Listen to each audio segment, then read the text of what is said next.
That's all the park all out there as well. It's a good size.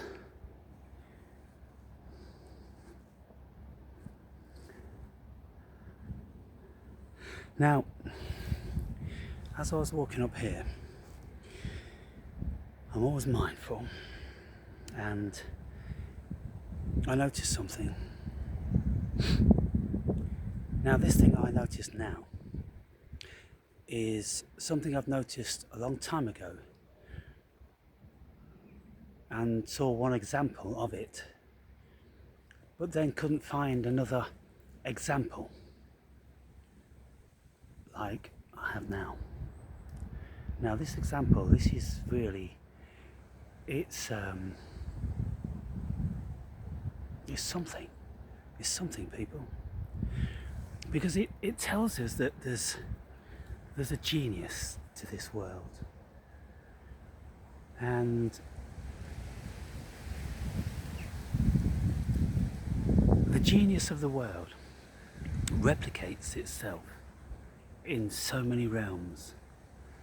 Now, for those of you that know about the golden ratio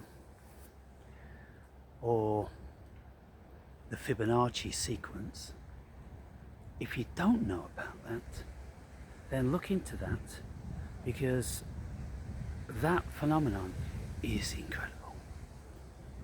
It's a secret. It's one of the secrets. It's one of the secrets. And for those of you that have ever seen these Egyptian pictures where they're holding the pine cone, and everything I've ever heard states that because ancient people knew about that enlightenment comes from the pineal gland, which looks like a pine cone. Well, I mean, if you want it to, it can, but it doesn't have the shape, which is really, really important. It doesn't have that. And on many of these pictures of these Egyptians holding this pine cone, they haven't took the time to actually depict that either. So whoever it was that was drawing or chiseling or painting these images didn't know exactly the thing that they were trying to convey and preserve, because they put what they thought was a pine cone. Now, how many pine cones are there in Egypt? Pine cones come from pine trees, and pine trees invariably grow in colder climates. And so where did these pine cones come from in Egypt? That'd be interesting to discover. Were pine trees indigenous to Egypt once upon a time? And I think maybe on one or two occasions out of many, I've noticed that the artist was explicit about what it wanted to convey. Look at these leaves dancing. That's just magic, people. It's just magic. When you see you see the lead in the, you can't see it probably, but there's the one that's flickering. It's drifting off like a butterfly. It's flickering down, flickering. Look at them all. Look at them all. You see how they're dancing. How they are. Look at that one up there. They all come down in their own unique way, and it's a final expression of life. It's kind of like, let's just say that the whole caterpillar, chrysalis, butterfly thing. The caterpillar was the bud.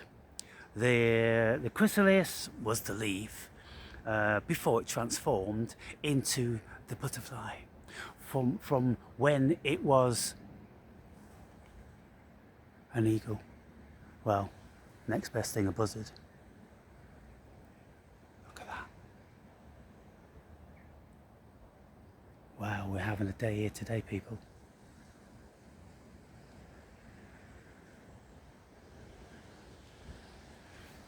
We're having a day here today, watching leaves. Once, when I was on Amanita muscaria,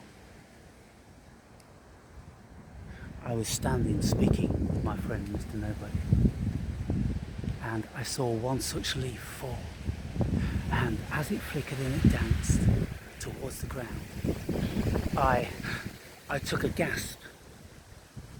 Look at that. Look at that. Look at them. It's like locusts, like a horde of locusts. Oh, look at the wind catching them. Look at that. Look at that, people. Isn't that a thing? Let's get closer and watch this. This is incredible.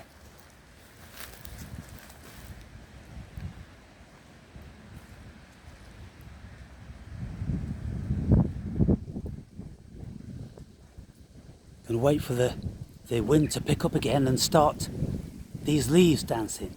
Some of you may remember, I wrote about this in my book. It's an absolute incredible phenomenon. And these leaves, when they're dancing in the spiral of life, they will be dancing to the Fibonacci golden ratio. Like the spiral galaxies, like water going down a plug hole, like a tornado, anything like this. They've got this corkscrew Fibonacci thing going on. And when you're in a place and when you're in a mind and you observe these things and you're in it and you recognize it and you say, thank you, cosmos, because you know that was for you, because nobody in the whole cosmos was privy to that. It's a special thing, people. It comes from a special place, and that special place is, I would say it's enlightenment. Because being awoken gives you a certain something. Being awoken is a great thing. It gives you a certain something. But it's not enlightenment.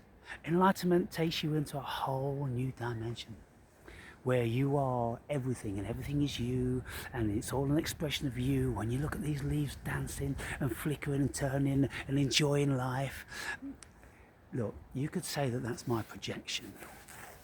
Well, life is a projection, people. Everything we're doing here, we are projecting. Because how could you say that there's an outside world when our visual cortex in the back of our head, which is in the darkest of the dark, you couldn't imagine anywhere more dark. That's where we see everything. That's where it all appears. That's where the world is projected from, in the visual cortex. How come the eyes are the windows which allow this information in? It's created in the visual cortex, and then somehow our brain projects it back onto the blank canvas of the world. Think about this, people. Really, really think about this. And if you don't understand it, then listen to somebody speaking about the science of it. How can there be an exterior world when the world is collated within our brain via our fingertips and our skin and our sensibility? That's all computed inside here. It's all going on inside here if you look at it from a physical facet. But I would say to you that it's not going on inside here. This is just a part of the dream. It's going on inside consciousness, God consciousness. Everything's going on inside consciousness. Like when we have a dream at night, and you are in the dream, you think you're in the dream, it's your homunculus, it's your avatar in the dream experiencing something, but you're not there, are you? What is it going on? It's your unconscious. Is it really your unconscious? What's your unconscious? You don't have any jurisdiction over it. You don't have any control over it. You can't go in and retrieve whatever you want to out of it. No, it's an entity unto itself. So you could say that you are its body. You are its experiential avatar. And the real thing that's going on here is, in actual fact, the unconscious. It gets deep, people, doesn't it? It gets deep. Now I've come down to inspect it. It's gone shy. And that is often the case, you see, because nature gives you these things when you have a beautiful, free openness to receiving. It will show you a billion things. But then if you ask it to show you again, show me again, show me again, do that thing now, do that thing now, it doesn't do it on command. And if I turned around and walked back up without being in this close proximity where I could give you the opportunity to see the leaves rather than just little dots on the camera, to see the leaves more and to appreciate it. If I go back up there again, the chance I'll do it again. And I've been standing there now for 10 minutes and it hasn't blessed me with that experience. I was speaking about the golden ratio, the Fibonacci thing, right? So let me continue,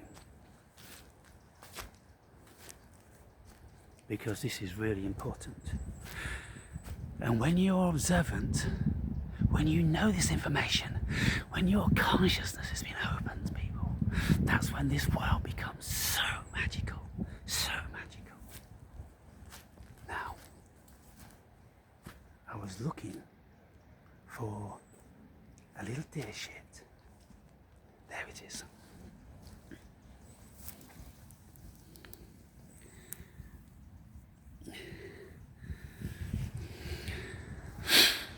Now, I'm going to have to stand the camera. I'm going to have to stand the camera down here, because as an illustration, this is really important.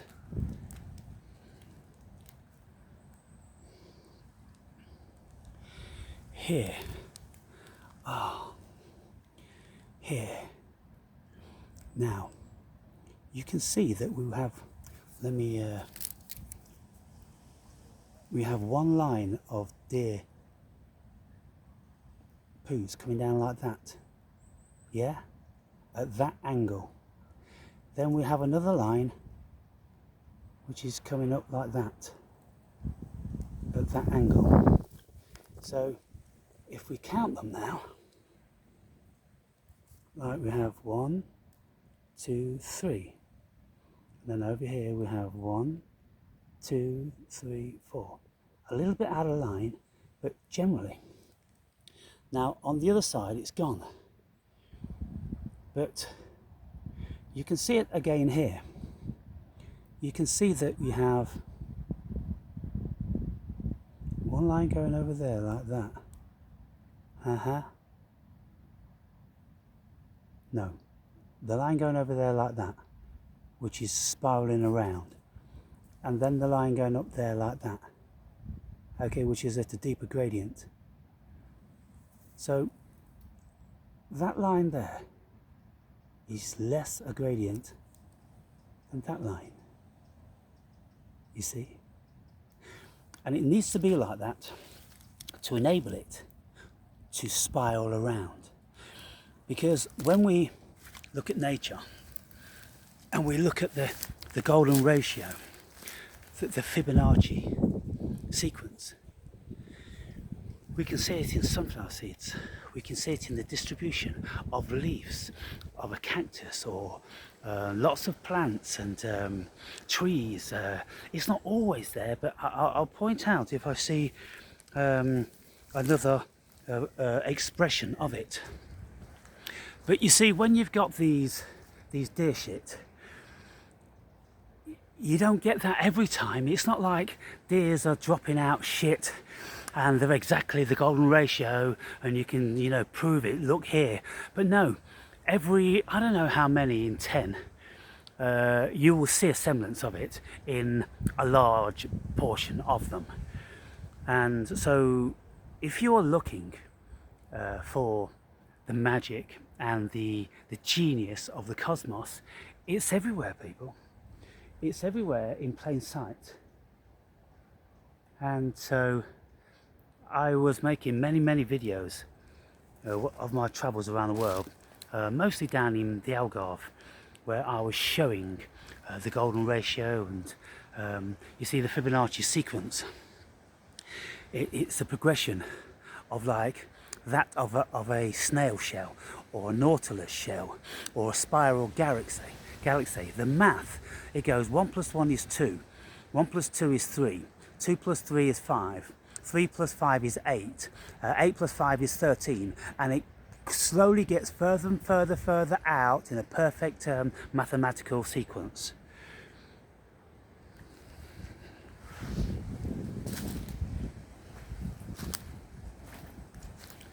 So I'm having a wonderful day today.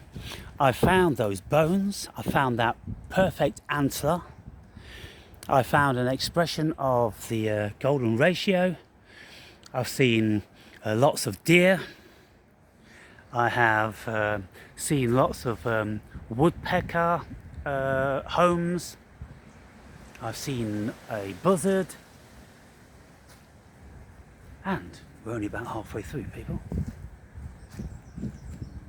So there's another very, very large tree up here, and it's a variety of cedar, I believe, and so I'm going to go and see if I can find any cones so I can illustrate another facet of the golden ratio.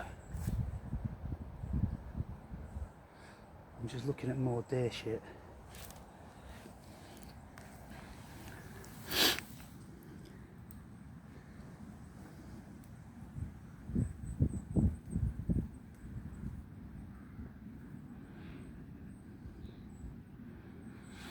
Now, yes, okay, it's not such a perfect example, but we've got the line coming over here and then continuing up there, and it's down here, and then you've got this line.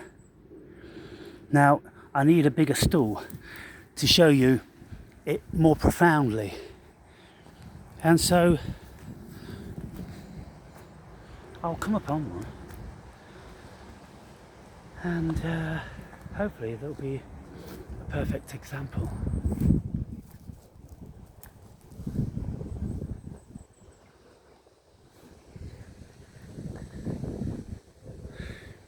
Now I remember seeing that tree with its full height, but it's fallen, and the travesty is that all these trees are going to fall. Many of them are on their, look, they're on their last legs. Well, they're dead, they're just standing there waiting to fall down. And the trees that are being planted, well, they're just like tiny. They left it too late. And what are these trees? They're not these big majestic cedar trees.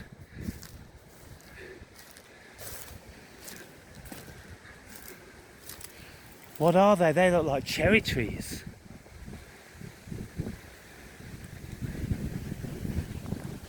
Cherry trees here, and you know, you should have these humongous mountain trees.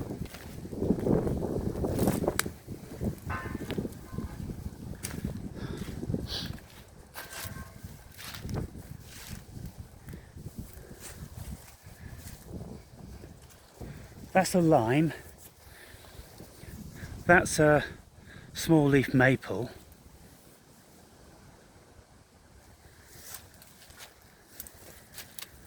and those whose idea it was to do that.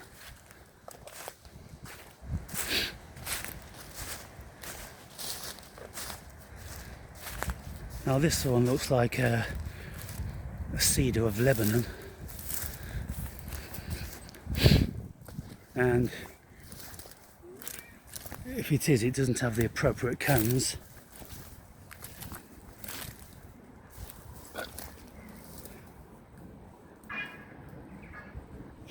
But they would all have been eaten by the deer and squirrels. Oh, let's go on to a bigger tree, shall we?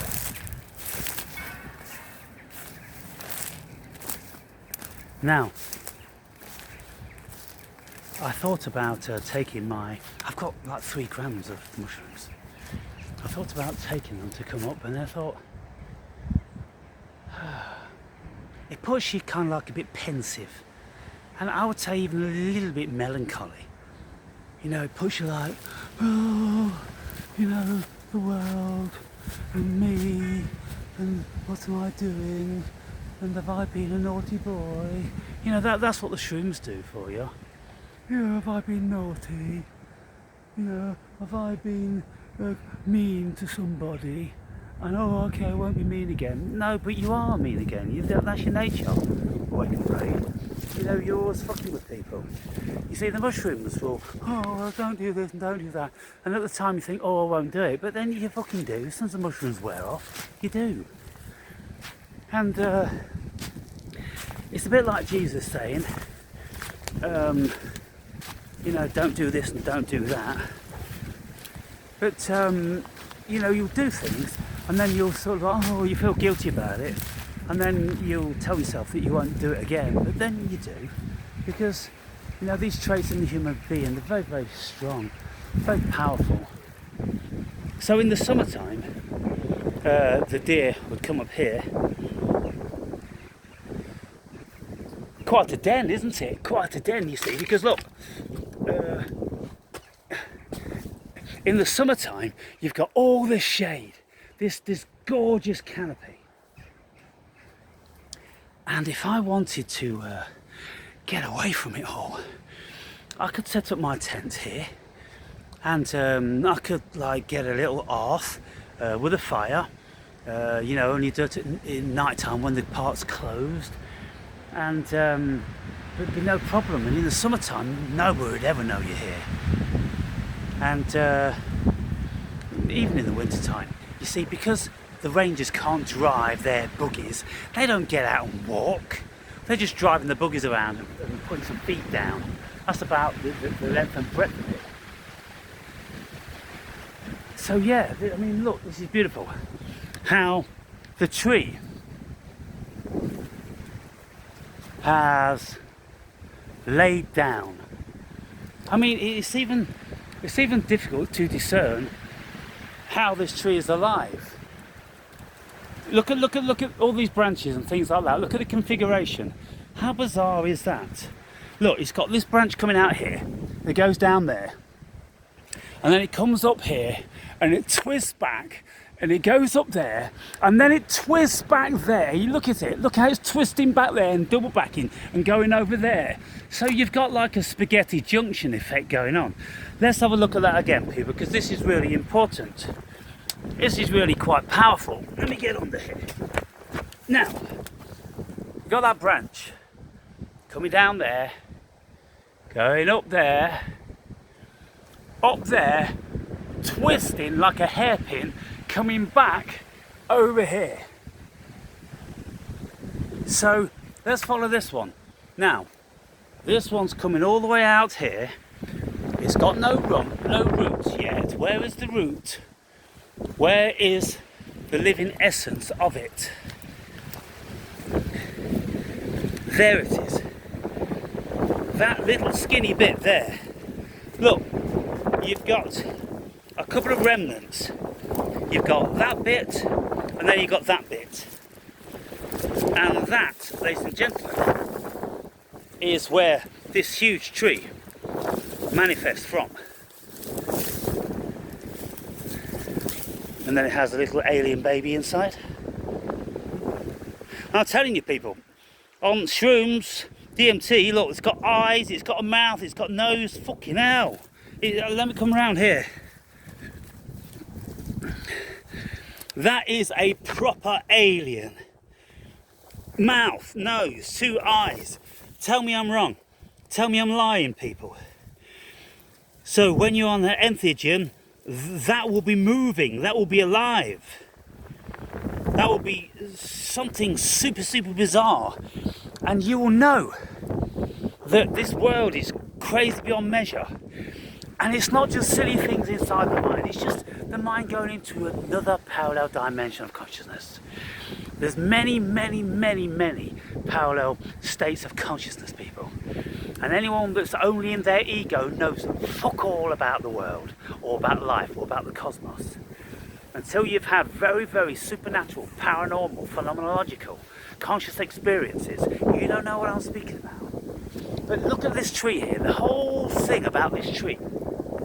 It comes from the fragility of the last tap into sustenance, and it's got all that twisting configuration going on.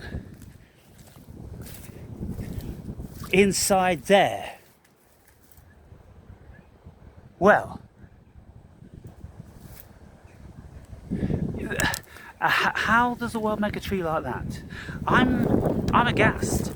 I've never seen a tree like this. But you see, if this tree, for whatever reason, it could have been hit by lightning. Often you'll see the oaks, which are hollowed out. They've been hit by lightning, and then over time, they will fall, obviously. So that tree should be standing up like that one. But let's go back. And it comes up there. It goes down here. And it goes along there. And it continues through here, and it spreads off around there. It spreads off up there. It does weird shit. This weird shit. It's all weird shit going on, isn't it, people?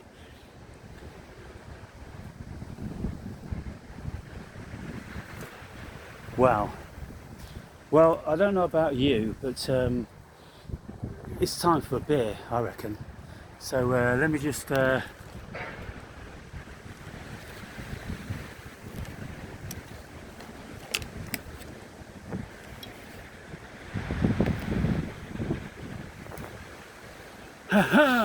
now, I've got my new key, and I've got my bottle opener.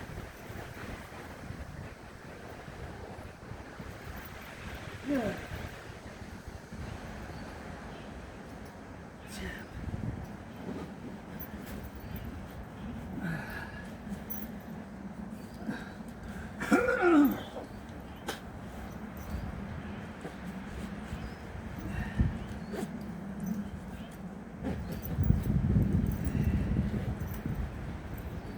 I'm just tucking away the evidence. My dear antler.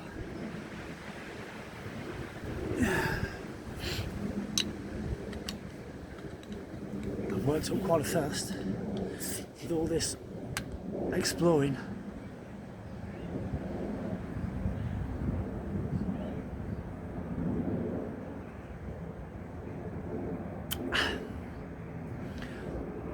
Bottle top in the bag.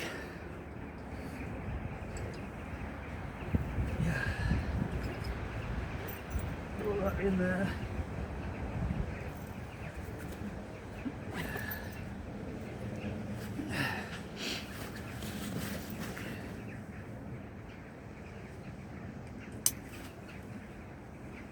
Okay. Let's just continue. Gotta get right down because I've got this antler sticking up from the back. Yeah. 62, but it ain't over yet. It ain't over yet, people. It ain't over until the fat lady sings.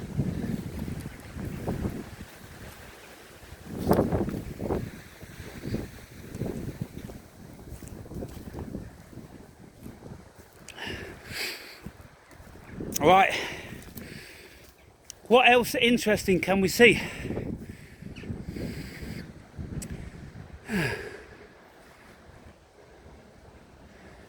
You just got to keep them peeled. You just got to be present.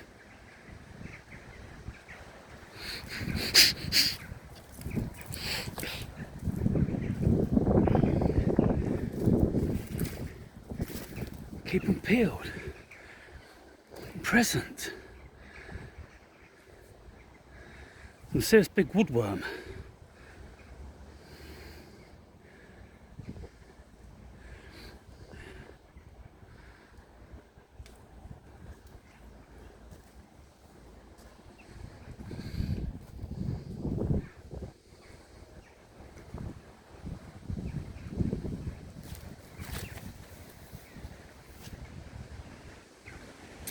Now,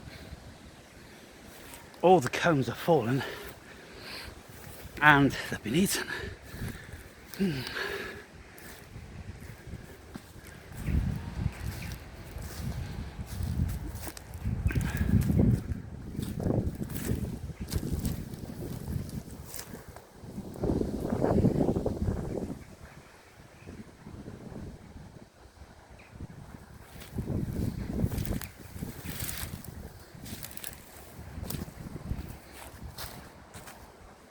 So there's literally hundreds of woodpecker homes in these trees because they're all hollow. Now when we look at that one there, it's a rhinoceros of a sort, isn't it? Now, of course you've got the rhinoceros horn, but what you've got is those baubles which are sticking out, they've all got faces in, yeah? And so on one of those entheogens, they'd all be animated, slightly moving and breathing, and it would be a living creature in another dimension of consciousness, which cannot be seen by the everyday state of consciousness. But look at this one here. When you enter into the altered states, then these worlds become an actuality.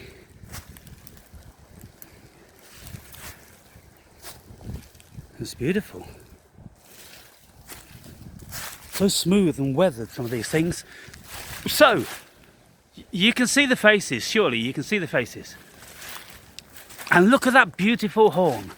Look at all the intricacies in that horn there.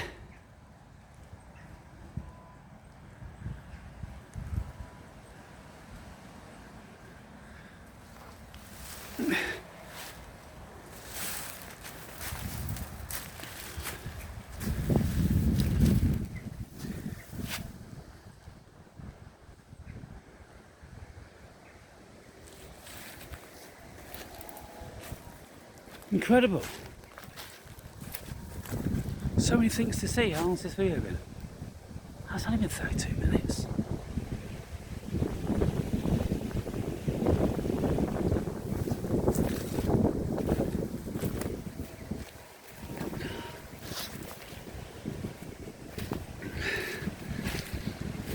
Now every one of these trees, every single tree in this park is listed.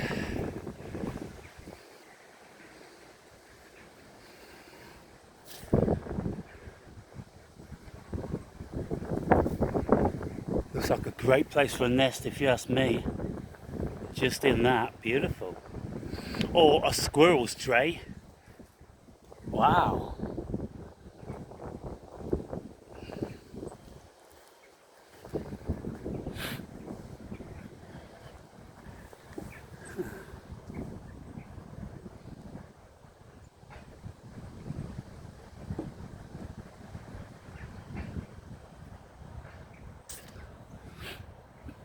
It's beautiful around here, and there's a lot to explore. So let us continue, shall we? Hasn't it been exciting learning about deer poos exhibiting the Fibonacci golden ratio? Wow! Learning that squirrels extract calcium from deer antler and animal bones, and they grind their teeth down on them because squirrels' teeth, like guinea pigs' teeth or gerbils and all that sort of thing, hamsters, their teeth are like nails and they just keep growing and they have to be maintained. And of course they have to keep growing because if they ever broke one off, or broke both of them off, and then they couldn't get into nuts, well, the animal will be dead. So evolution's got that one covered. And it doesn't make teeth like our teeth out of enamel. They make their teeth out of the same stuff which nails are made of, and hair, which grows continuously.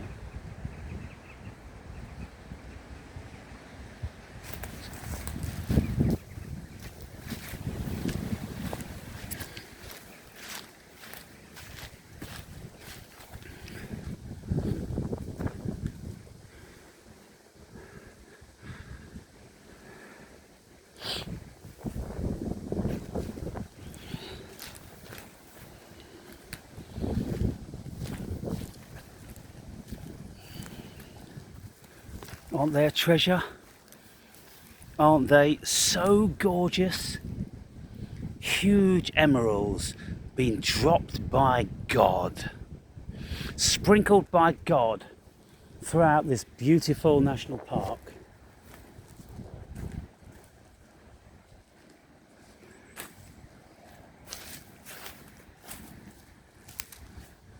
Now look here, this tree and this tree, obviously two different trees. They're oak trees.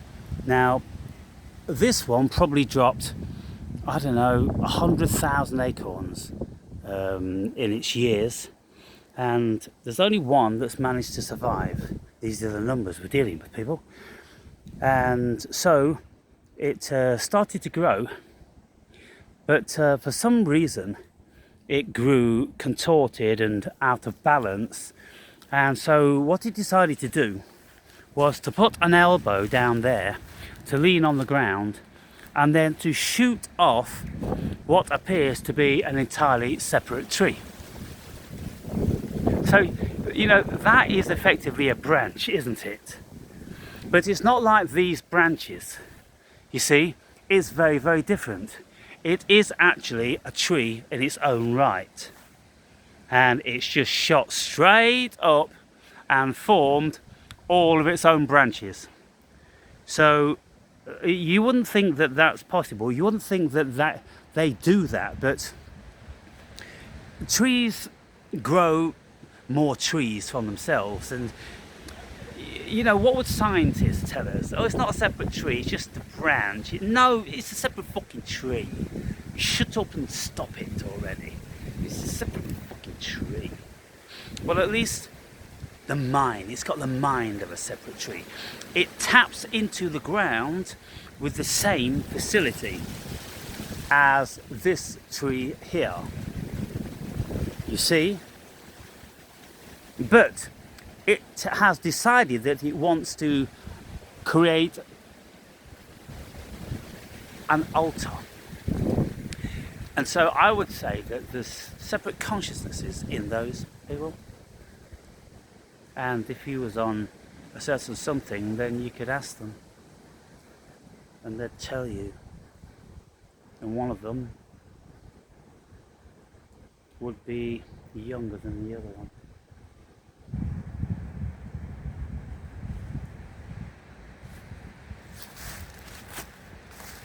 Come over here. There's more.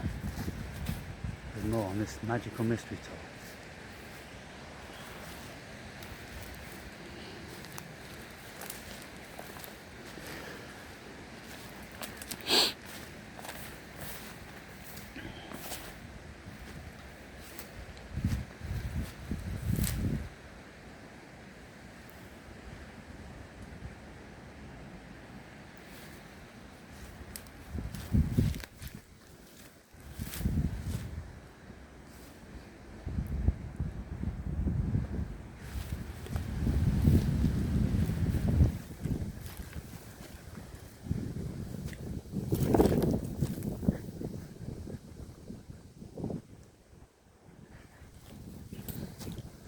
Fascinating, huh? How they bend and twist to counter their weight. All these knuckles, you see, they are counterbalances to strengthen the limbs, to enable them to grow longer and heavier. You see?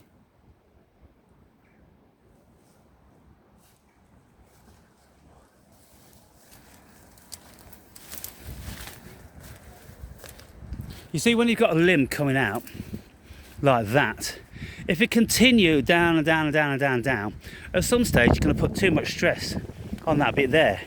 So it comes down like that, then it decides to go up on a perfect right angle and then another right angle. And that way then you've got fulcrum here, you've got fulcrum there, you've got these powerhouses which counter the weight. Isn't that genius? And it didn't need a single quantum physicist to tell it how to do it.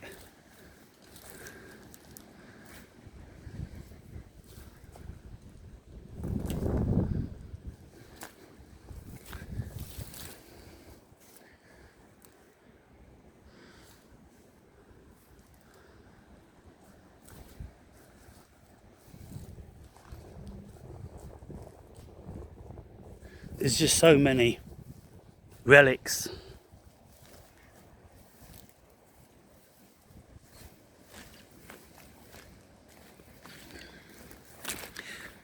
It very much has the feeling of an ancient burial ground, an elephant's graveyard, where all these majestic creatures have come to finally lay down in a peaceful, out of bounds realm where they can exist for hundreds of years without being hassled.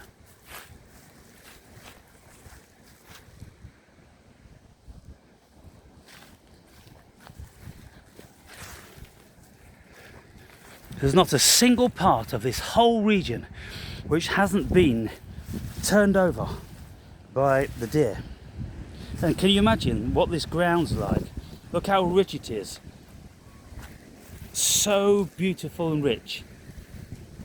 And whenever I'm planting my oaks, I take a bag of this with me, and that's what I pot them in.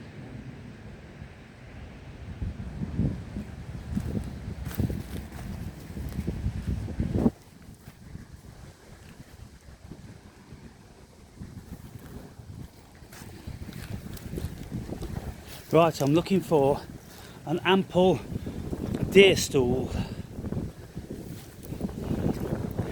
I want the Cosmos to deliver me an ample deer stool depicting the golden ratio.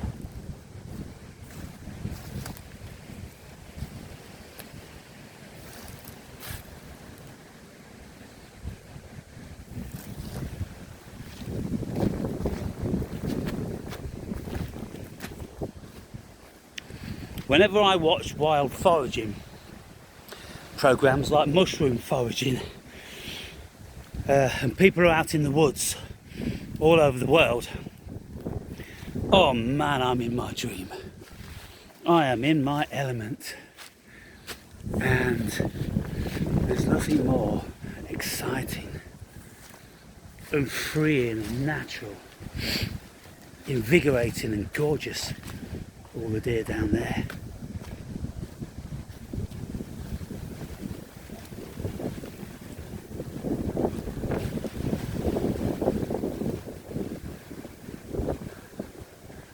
Caribou!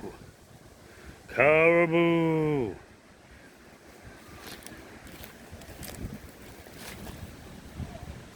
Now we're heading towards the perimeter.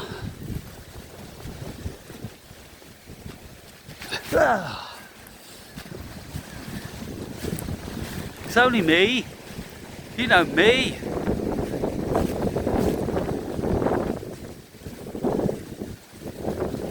Right.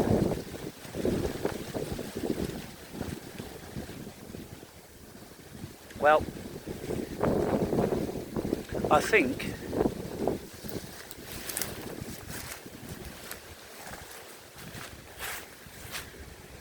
yeah, there's a river just down there, a small river, and it goes back into the park where the tarmac is, where people run up and down, walk up and down.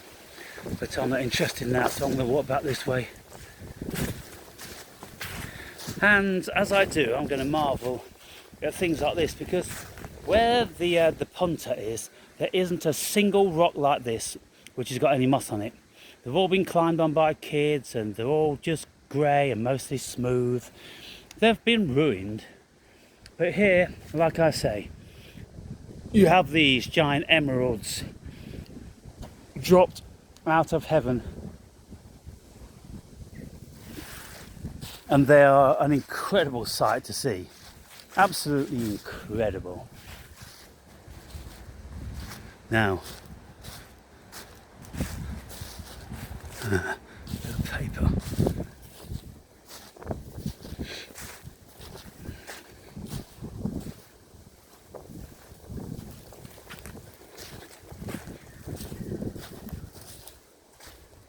Now, can you imagine on a very, very misty day, when it's getting dark, let's say it's about 3:30, it's completely overcast, it's been drizzling, or there's been a frost and it's misty, and you're walking through this spooky environment. Well, when I was doing that with Mr. Nobody, my old sidekick, we would see all the faces and the creatures and the contortions, because as the world around you gets darker and it starts to look very reminiscent of horror movies and creepy movies and things like that, well, our psyche slips into that mindset, and the ego starts to point out all the potential dangers, all the things we've seen in kids' movies where the trees come alive and they start to grab hold of you and they're all evil, or some of them are wise and old. Like this one here, look, that one there, it's got a big eye, right? And it's got a hole on the front of its face, which could be its mouth, could be its nose, but look at that. The whole thing about it is an animal, it's a creature, and if anything's going to be talking to you, that is going to be talking to you. I'm telling you straight, people.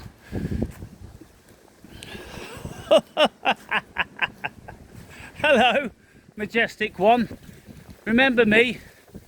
Of course you do. I've been around here for years and years. Yep. You guys all remember me, right? Anyway, I bid you a good day.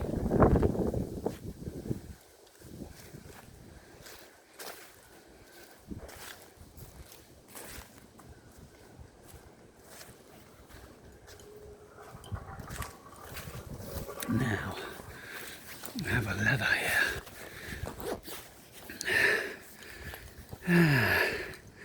Okay, now, they put these ladders up like that, and they'll get someone to sit in it when they're culling the deer. They'll sit all there with a rifle in khaki and shit like that, and they'll wait for the ones they want. And it could be the big ones, the old ones, the mature ones, because they have to keep an eye on the numbers, because deer are pretty destructive, and as you can see, there's nothing left around to eat, because they would have eaten it all, and they strip trees of bark and all the rest of it. So yeah, they kill them from time to time, and that's one of the reasons why they tell us that we shouldn't come into the out of bounds realm, because they're culling.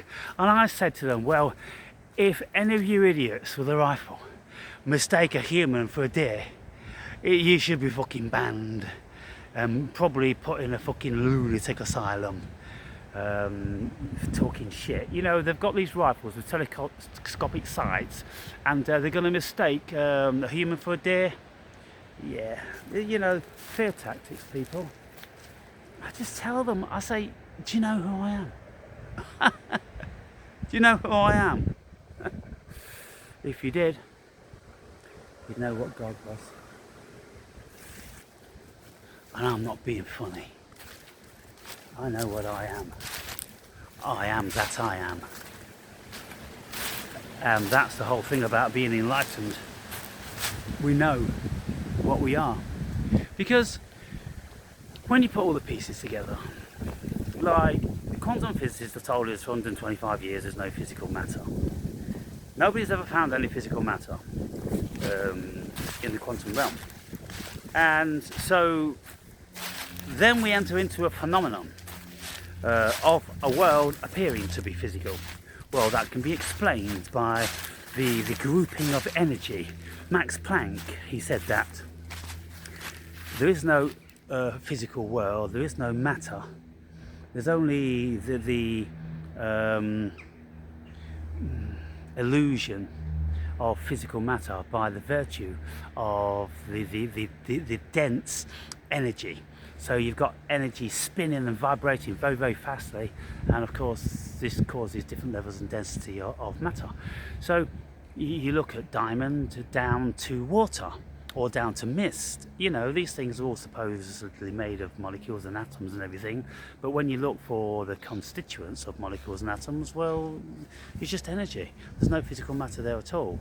So how is it that we get steel, and how is it that we get water and you know, varying other densities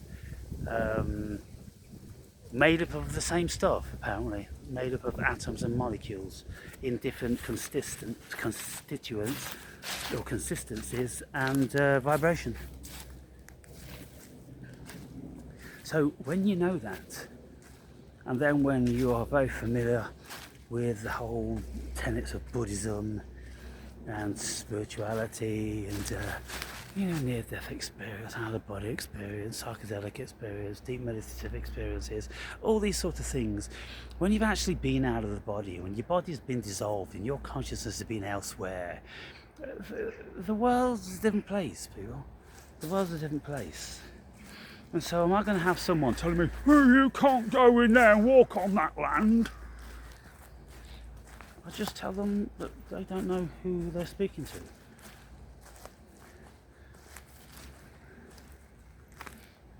And then they think, oh, he's mad. He's obviously mad. Look at his hair. He's mad.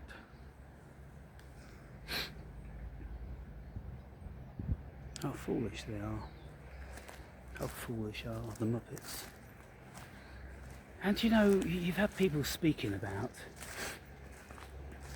you know, finding the self, or there is no self, and the spiritual realms and the physical realms and the mental realms and all different facets of what it is to be a human being. It's bizarre. But many, many people have spoken that, you know, consciousness is the only thing in town. It's the only show in town, people, and everything emanates from consciousness. And we emanate from consciousness. We can't even say that I am conscious. We feel as if we are, we think as if we are, but even people like a Nobel laureate, like the theoretical physicist David Bohm, he said, look, this is a variety of hologram. The world is a variety of hologram, and he knew this from his math and from his experiments and experience and all the knowledge that he gained throughout his long life. And the only people that don't get it are the uneducated, the unawoken, the unenlightened. There are worlds within worlds within worlds, and I often use the analogy of Russian dolls. You know, most people, they're in the tiniest little Russian doll. They don't know that there's another world.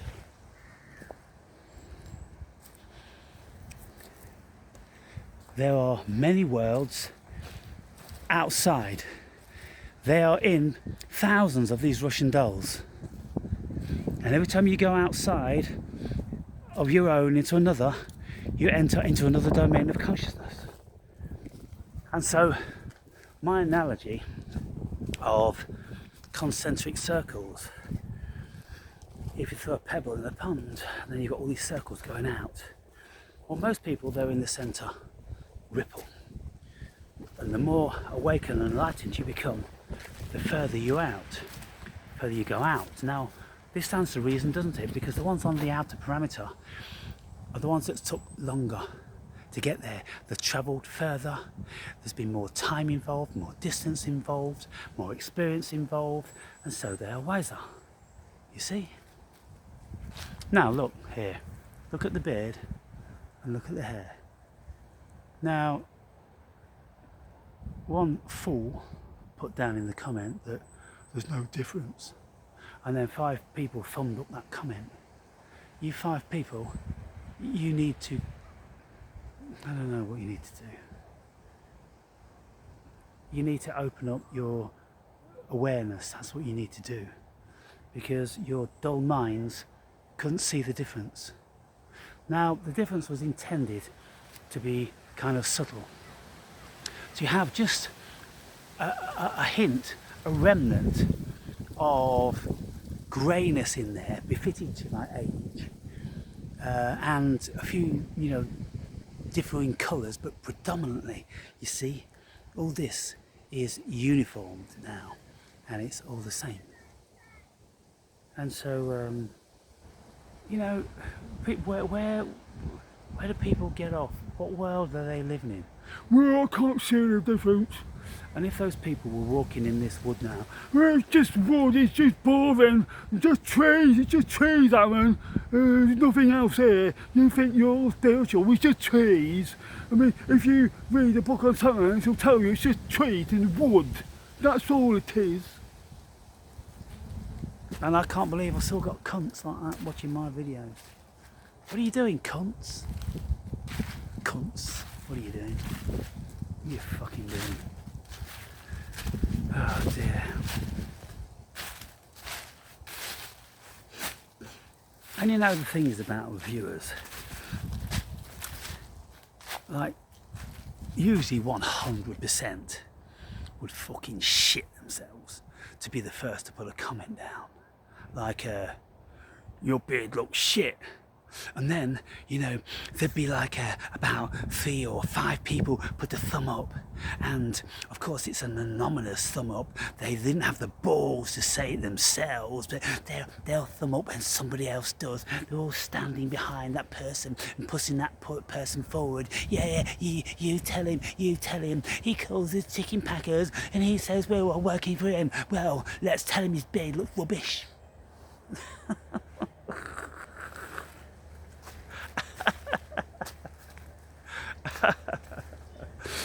Oh my god.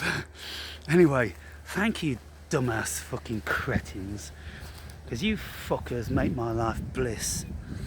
And just continue to do what you fucking do in your pig ignorance.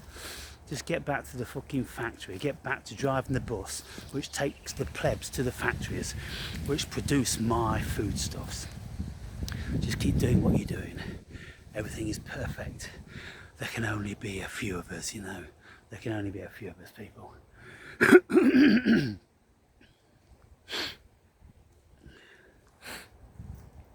The last thing we want is an awakened society.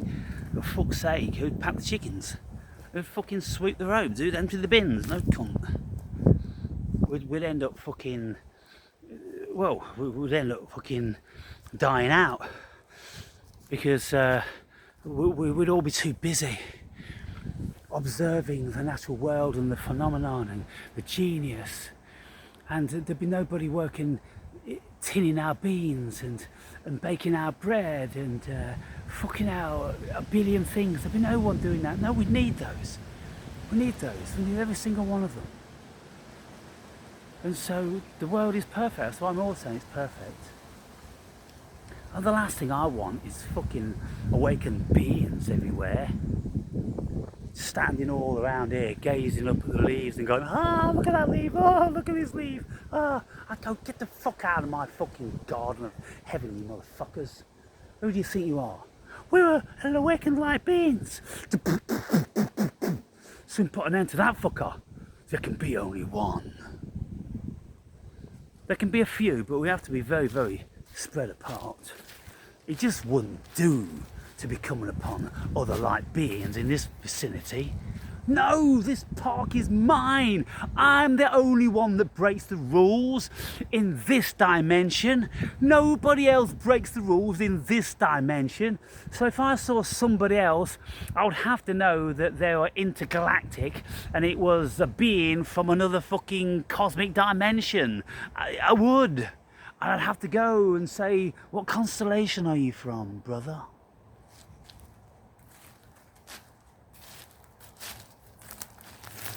When we look at the world being perfect, well, I wouldn't want it any other way.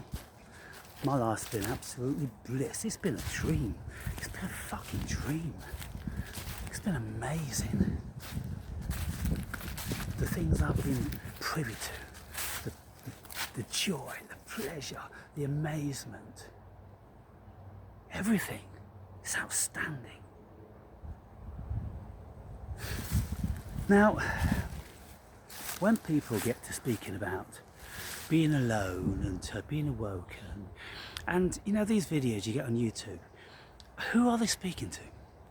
They're speaking to, I don't know who they're speaking to, because look, if you are awoke, you're awoke. If you're enlightened, you're enlightened. If you're not, you're not. So if you are, you know all that shit. You don't need some fucking idiot telling you about it. It's like trying to teach you to chew gum. So who are these people making this shit for?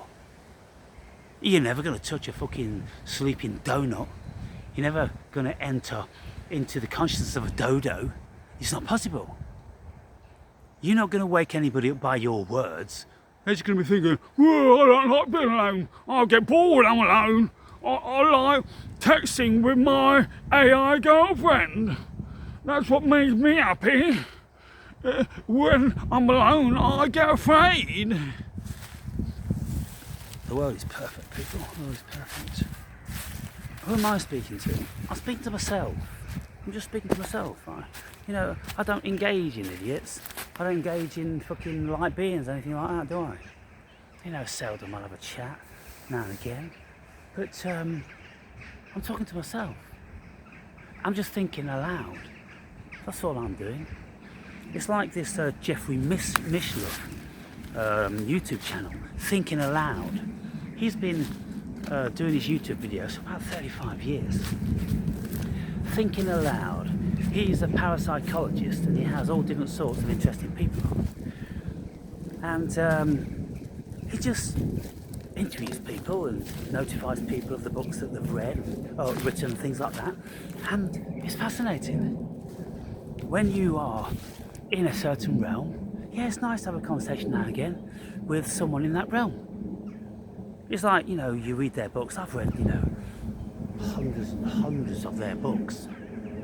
And if I could ever meet any of them, well, would any of them be interested in getting deer shit on their fucking shoes and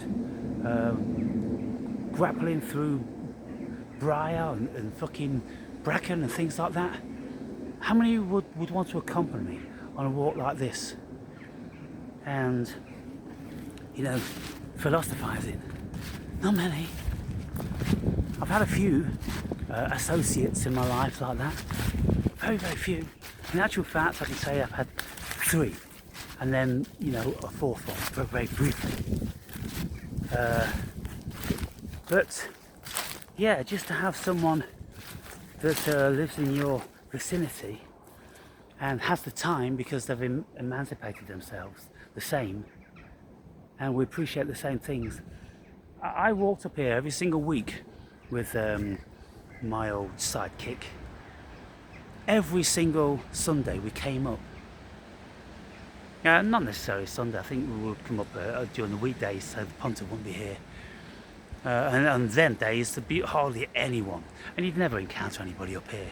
So we'd be out, we'd have some kratom, we'd have a bottle of beer, and we'd just be philosophizing in a different dimension of consciousness.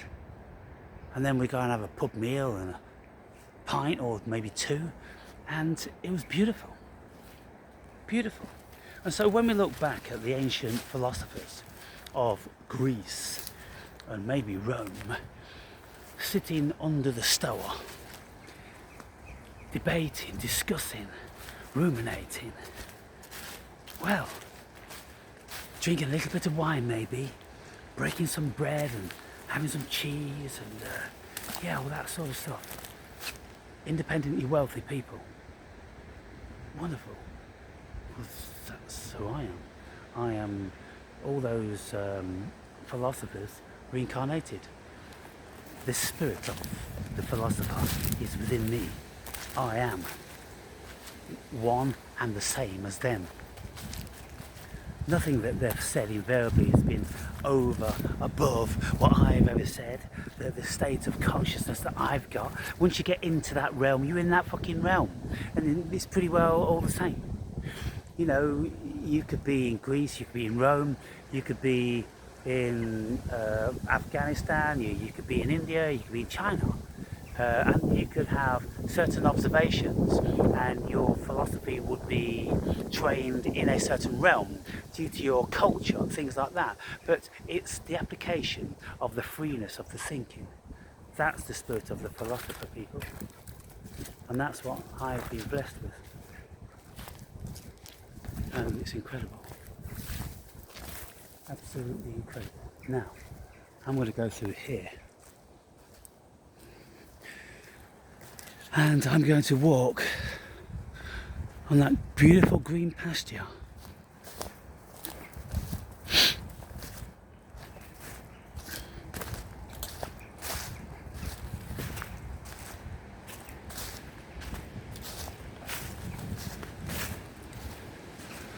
Oh, the green, green grass of home. Now, when you're up here, when I'm up here, and you've got to have a keen eye for this sort of stuff because they're so camouflaged. Look at these beautiful colours. How do they know to be so colour coordinated? That and that. How do they know? That beige, that brown, that brown. How do they know, people? That's what I'm asking. How do they know that?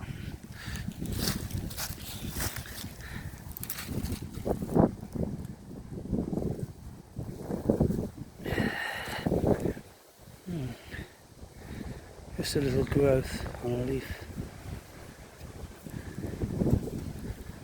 Interesting.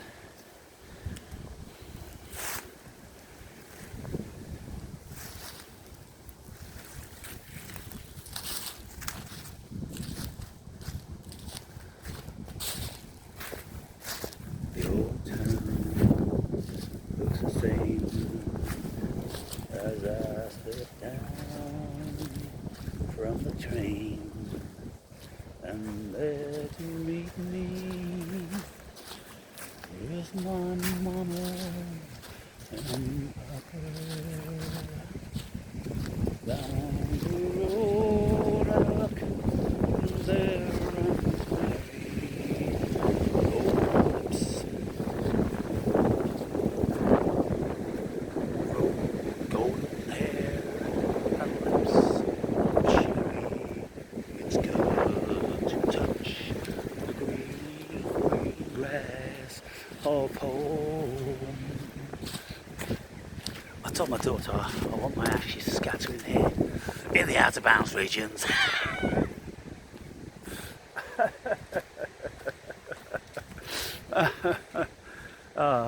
My spirit has to continue here. It's been here for 62 years. It's probably been here for thousands of years before, because my spirit is ancestral, and so I have been here in spirit many, many years. And now all the way up there and way beyond is this park, and it's such a joy, such a pleasure. Now I'm heading back towards my bike.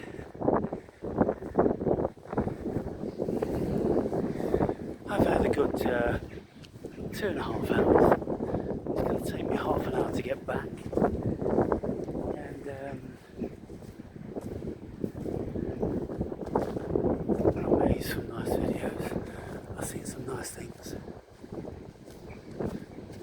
I think I'm going to walk through this wood. Just walk through this wood. Over here. Now you see, look people, these woods, these walls, the dry stone walls, and they're made out of this Precambrian volcanic rock, 650 billion years old. Is it billion years old or million years old? probably a million years old, 650 million years old. Yeah, it's only supposed to be like 4.5 billion years old, isn't it? But look at it. It's just incredible. It's such a beautiful colour, which gives itself and lends itself to the environment, because it allows algae to grow on it and moss, and so the stones become white and green, and then they meld into the environment because they are part of the environment, and they are stunning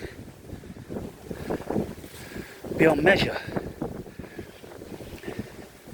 And when you enter into one of those walls, well, you enter into a certain realm of energy, people. And those of you that are familiar with Michael Tellinger, the South African dude, he's made loads of videos about these stone circles down in South Africa. And they don't have entrances, so they're never made to keep animals in or to live in, to protect the inhabitants from wild animals or anything like that. No, they never had any entrances. He reckons they were kind of like energy portals, because the stones they were created from were a very, very special variety of stone, which rang like bells. And lots of these stones, some of you may have seen them, they're long and pointed and tubular, and you hit two together and there's a very high tensile ring to them. There's amazing energy. And so then Tellinger's speculating that, you know, maybe portals to another dimension or extraterrestrials use them. And people can think this is all crazy, far out and nonsense. Why should it be nonsense? For goodness sakes, people, we're on this tiny little globe, which is the only livable planet in the cosmos as far as we know. We're in a Goldilocks realm of the perfect distance from the sun. We have everything that's needed for life. We have a satellite called the moon, which controls oceans, tides, and gives light to the dark side of the earth when the sun is on the other side. It's just too perfect, and the moon is too big. If it was solid, it would be too big, and the mass would be too much for the earth to hold it in its gravitational orbit. Now, what scientists have discovered, because NASA and the Russians have exploded bombs on there apparently, and they said it rang like a bell. So that then answers some of the density questions, that it orbits our Earth maybe as an alien satellite, not as a planet or a rock satellite, but maybe as something artificially created. There's lots of speculation about the moon, people. It's an anomaly, it shouldn't be there, but it is. And there's lots of things that maybe shouldn't be here, but they are. And so anyone that's small-minded enough to just think like, you know, we've evolved here and it's just the cosmos, Aaron, and you know, there's nothing supernatural or there's no aliens or anyone like that. Oh, come on. Kill them! Kill them! Bill Gates! Bill! Anthony Fauci! Come on! The next one! We want the next one! Start with the old and then work down. Now, for those of you that are British, you may be aware that in September the British government performed another simulation, and it was for another virus. This time it's the one that affected the young, and they did all this shit across the schools and showing people how to prepare and this, that and the other, and so they're at it again.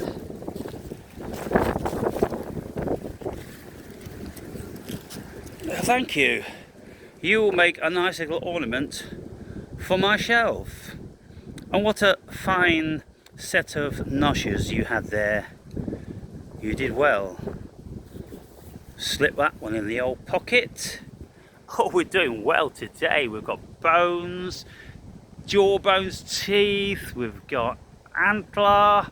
Whew. We're doing well, people. We're doing well. Now, how is it that he's just laying there on the surface? Excuse me, I can't work that one out. Why is that little bit just there? Was it because maybe a fox ran away with the head and stopped and to have a bit of a chew on it, and then that particular jawbone fell off on the ground, and then the bugs ate all the flesh from it? But what I'm asking you, why was it actually on top of all the debris?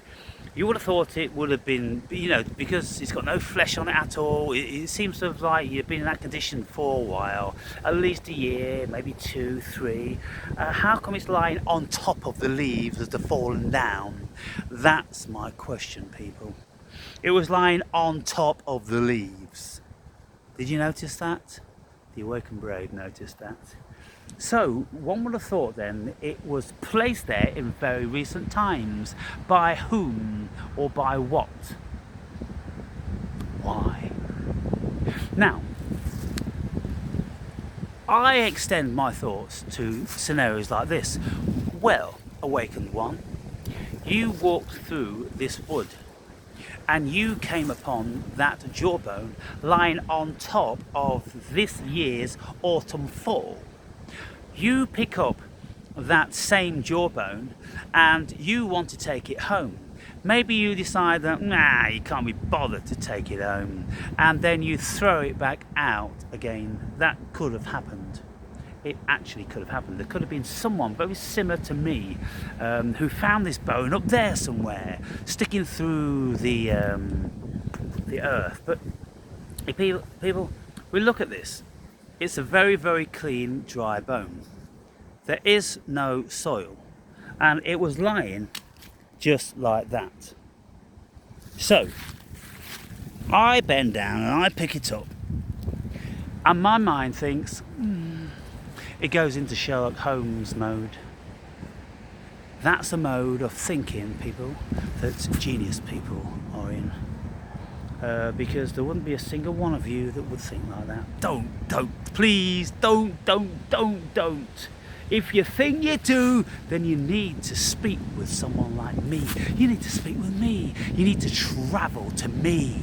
You need to put petrol in your car, travel to me. You have money in your pocket for a pub meal and a couple of beers, and then we'll come up here and we'll have a good old chinwag, and you'll tell me, you'll impart your genius to me. That's what I'm waiting for. I've been waiting a long time. I came to this dimension to find the others. Can't find any. I'm like this character Nietzsche created. He had his hand holding a lantern which was lit in broad daylight, and he's walking through the town, and people were going, ha ha ha ha, look at that madman, what you looking for, madman? And he said, a human being. I'm looking for the human beings. And then the laugh, the joke was on them, wasn't it? Then they shut their stupid fucking gobs up, and they realised that he was looking for something more than them, because they were nothing. So why was that jawbone just lying there? Any of you got any very, very, very feasible answers? You know, sometimes I'll find a golf ball on the golf course and I'll look out and I'll go, how the fuck did this ball get here? Because there's not a tee around, and it's not in a vicinity where a ball should logically be. No. Okay, for instance, this is a scenario. There was one ball which was sitting on the green. You know, the putting green? It was just sitting there. Anyone that came to put their ball would find that ball and go, oh, there's a fucking ball there. They'd look around like that and think, well, somebody blind. Somebody probably had a heart attack. They had a heart attack, they died. The paramedics came in a helicopter. They flew them away. They took the golf clubs, but they left the ball. You see, they could be saying something like that. But what I said was, what was more probable, that somebody didn't die and get flown out by a helicopter. No, what happened was somebody found the ball whilst they're out walking their dog, and so they just placed it on the green in a very obvious place for another golfer to find, because it was of no use to them. You see the genius of the brilliance of the awakened one? Yeah. Someone said it probably came from another tee. I'm like, well, there was another tee, like 300 yards over there, along the same trajectory, and it was heading up in that direction. There's no way on this fucking earth that that ball would have come over like at a 90-degree angle. The person must have been hitting up here, the ball went all the way over there 300 yards and landed very conveniently on the green. No, people need to think more. They don't. So let me get back to this bone, because you know, what other reasons could there be? Why? It's not dirty.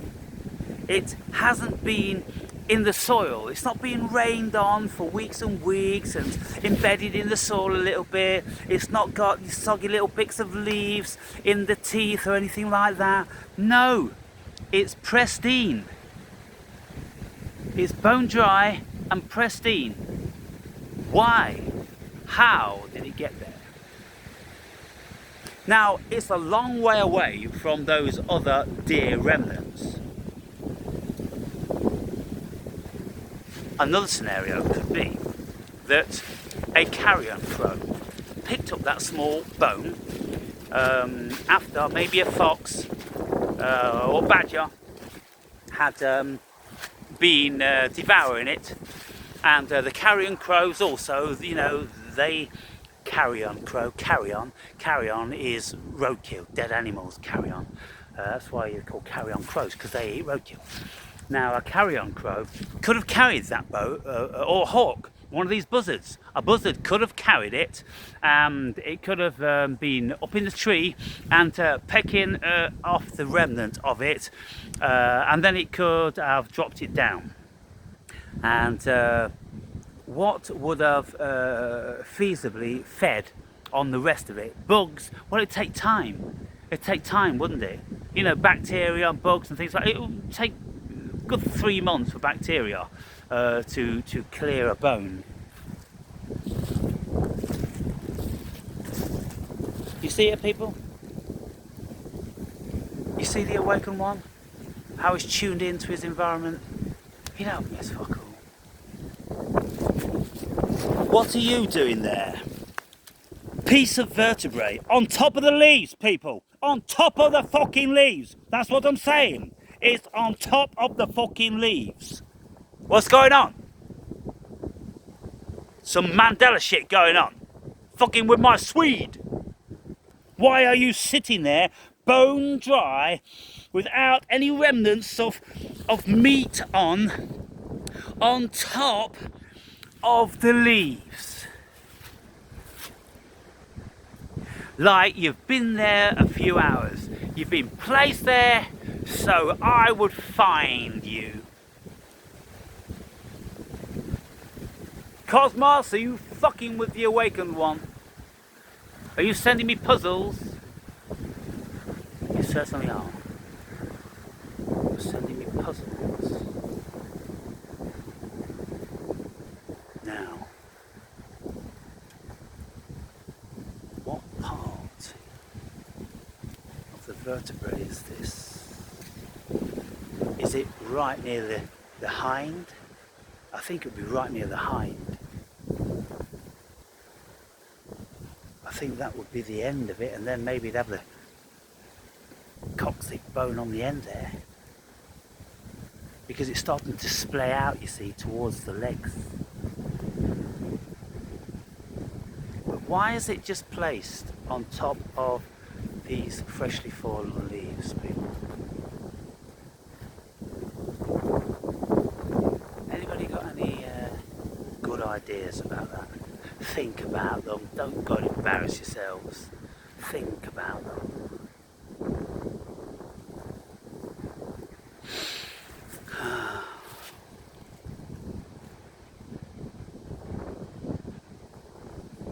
Now, if it had squirrel teeth marks on it, I would go, a squirrel carried it here. It was carrying it to its dray because it's a foodstuff. Calcium in this, people. But there's no discernible teeth marks even for the carrion. And so, what other animal would have done that? What other animal would have bothered and just dropped it down there? You see, things like they get to me. They really do. I can't think of anything feasible, and it's like this world is just designed to really fuck with us in so many ways. Can you imagine quantum physicists when they're looking for the core essence of what matter is, and then they discover that, holy fucking Moses, there's no fucking matter. When we're looking down at the molecules and then the atoms, it's just a mass of energy. There's no physical matter there. There's no substance. It's just energy. And the quantum physicists go,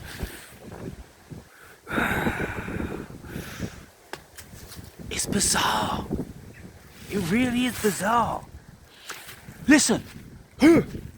How did that Newcastle Brown bottle get down there? Now then, there's a thing. That's fucking with my Swede now. Some of you may have heard it drop from my jacket. But if you didn't, well, that'll be a thing. If I came upon another Newcastle Brown drinker, if I just came upon that bottle there, I'd be like, I'd be thinking like I've travelled from another dimension. And I had a beer, the fucking bottle of favourite beer in my hand as I came through the portal, and I guzzled it down. Somebody less conscientious than me put the bottle down, which I would never do. You know, what other explanation could I have? Okay, well, someone else was walking in the outer bounds realm. Maybe they came through this same path and they just guzzled that down and they dropped it down there. Or maybe it fell out the bottom of their jacket while they were making a video and they didn't hear it, or that they were going to pick it up but then they forgot because they got distracted. You see? Wow. Any of you, I'm going to be thinking about these bones. I'm going to Google it. Why do we find very, very old bones sitting on top of freshly fallen autumn leaves? Why? What possible reason could there be? There's a brilliant film, and it's about the Coca-Cola bottle and an African tribe. Now, somebody, I've got my hair, one hair on. There was a light aircraft flying over a certain part of Africa, and they drank the Coke and thought it was a good idea to throw the bottle out the window over the African plains. Now, one of the tribes people found this anomaly, and they didn't know what it was. They'd never ever seen anything like that. They'd just been away from civilization forever, right? So this guy took this bottle back to the tribe, and they all got around and they all started to look at it and, discover what it could do. And they discovered that if they blew on top of it, it was like a flute and it made a noise, and they used it as a musical instrument.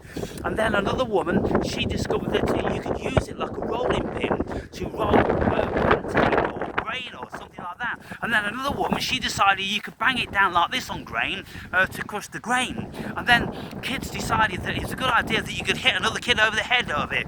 And then before long, what happened is the whole tribe wanted this bottle. And they were all fighting over this bottle until the elders, the guy who found the bottle, he realised he'd done something very, very wrong. And so he took this bottle back out into the desert and he threw it way, way, way, way out in the desert. so it wouldn't disturb the tribe anymore. I can't remember what that film's called. In actual fact, I think I'm going to watch that again tonight now I've remembered it. What a crazy, incredible, beautiful film. It's a beautiful film. How these people discover something with all the varying uses and everything, but then how jealousy set in and possession set in, and they weren't traits of that tribe. And so therefore the guy that found it realized that he'd introduced evil. The devil was in that bottle, or some evil spirit, you know, of their culture. Wow. Fucking amazing people. Anyway, I'm going to go through this wood and see if I can find any more of these fucking bones lying on the ground.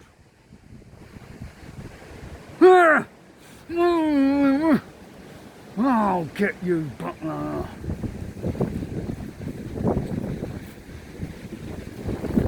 I'm going to be thinking about that. That's the thing. I'm going to be thinking about it forever. I will never forget that. I can't forget that. I've got to find the reason why that is so. I have to know. I just do. I just do. My mind is the sort of mind that just has to know things.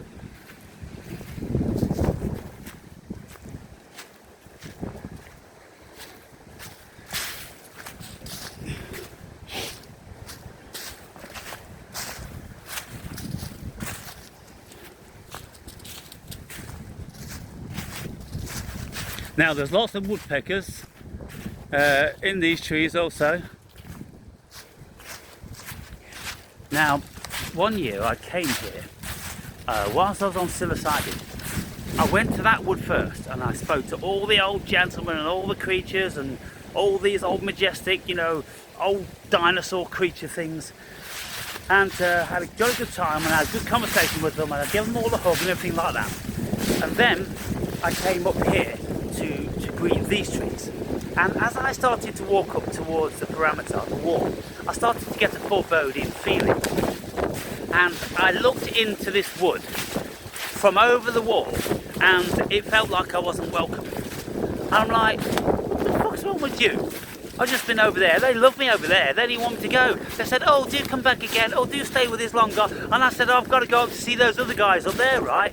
Then when I got up here to see these guys, they were all like,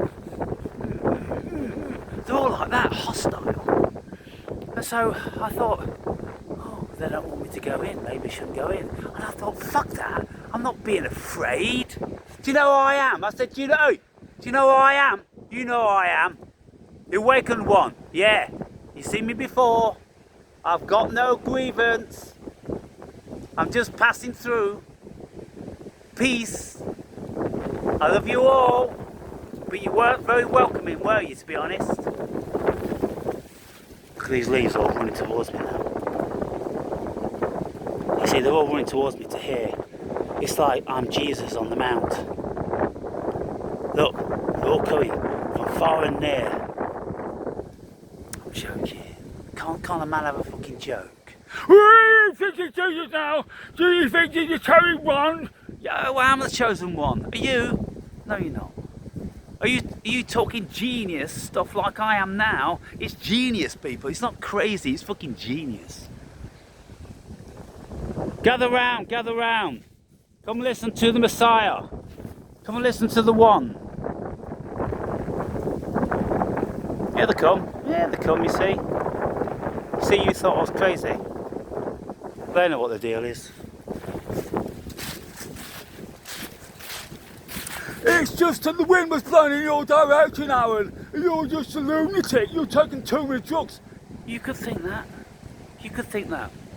But really, I'm telling you people, there's more to this world than meets the eye. And there's more to your philosophy, dear Hiroshi, than there is in heaven and hell. Okay, it's starting to have a spit now.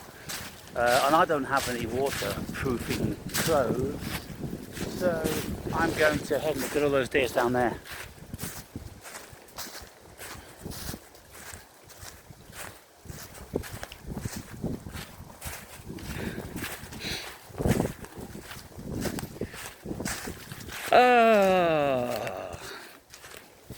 I can be facetious about certain things, and I can go that extra mile. But I'm telling you, people, I've seen very, very, very, very weird things. Just like finding a jawbone, bone dry, without any mud or anything like that, lying on freshly fallen leaves. Well, and then you find a vertebrae just outside the wall in exactly the same condition, lying on freshly fallen leaves. Those fucking bones have only just been placed there. By whom and by what? That's the question of the day, people. By whom and by what?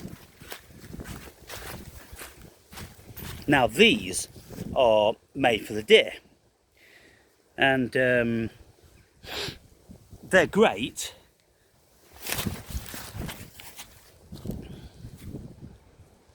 But if the deer don't have one of those, they will jump over small bits of wall like this until they knock them all down, until it becomes unsightly. Those deer are thinking, fucking hell, he's here again.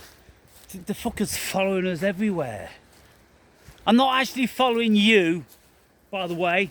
My bike's over there.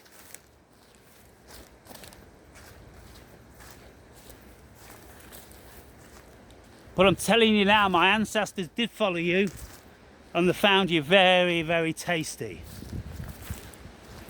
Now my bike's still there, that's good to know. So I came all the way in to the park on my bike to lock it up against the post, because I don't even trust leaving my bike on the main road, because these days people will just stop the fucking van.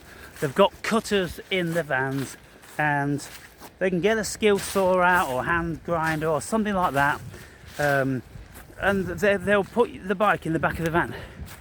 And if anyone even notices, if anyone even cares, what would anyone do? Nothing. And okay, you would think like someone might get the phone out and you know, okay, so they phone that, and then what? I'm not there. It's kind of like, oh, I've got it on phone, but fucking hell. Okay, if they're really conscientious, maybe they'll write a note down and stick it to the lamppost where my bike was. By the way, my name's so-and-so, here's my telephone number. I've got a video, and you give it to the cops. But then if you give it to the cops, it's kind of like, well, what are they going to do about it? They're not interested, are they? So this is the thing. So you've really got to,